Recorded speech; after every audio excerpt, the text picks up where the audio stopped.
السلام علیکم پیارے بچوں، کیا آپ ایک کہانی سنیں گے؟ جی سنیں گے، تو پھر سنیے۔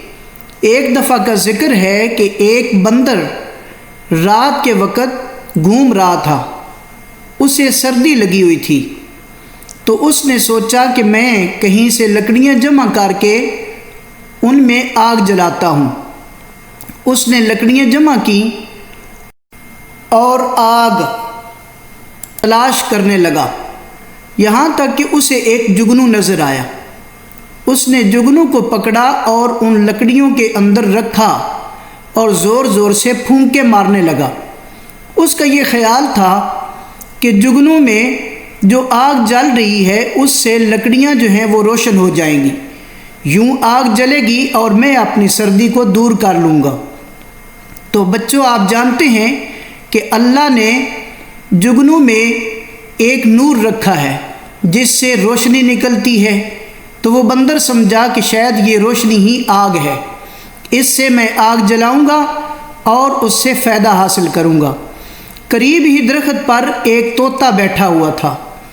اس نے جب یہ منظر دیکھا کہ ایک بندر جگنو کو لکڑیوں میں رکھ کر اس سے آگ جلانا چاہتا ہے، اس نے زور زور سے آواز لگائی اور اس بندر کو سمجھانے کی کوشش کی کہ دیکھیں یہ جگنو ہے اور اس سے آگ نہیں نکلتی، تو لہذا تم فضول کوشش کر رہے ہو۔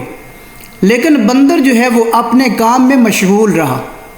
پھر اس طوطے نے سوچا کہ میں اسے جا کے قریب سمجھاتا ہوں۔ وہ اس کے قریب گیا اور اسے سمجھانے لگا۔ بندر نے لکڑیوں کو اور جگنو کو چھوڑا اور اس طوطے کے پیچھے پڑ گیا۔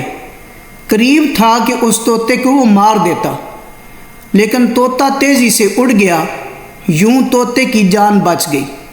تو بچوں، اس سے ہمیں یہ سبق حاصل ہوتا ہے کہ جب بھی کسی کو سمجھانا ہو تو موقع و محل دیکھ کے سمجھانا چاہیے۔ دوسری بات یہ ہے کہ احمقوں کو سمجھانا قدرے مشکل ہوتا ہے، ان کے لیے انتہائی مناسب طریقہ استعمال کرنا چاہیے، وگرنہ سمجھانے والے کا نقصان ہو سکتا ہے۔ اچھا بچوں، اجازت ہے۔ السلام علیکم۔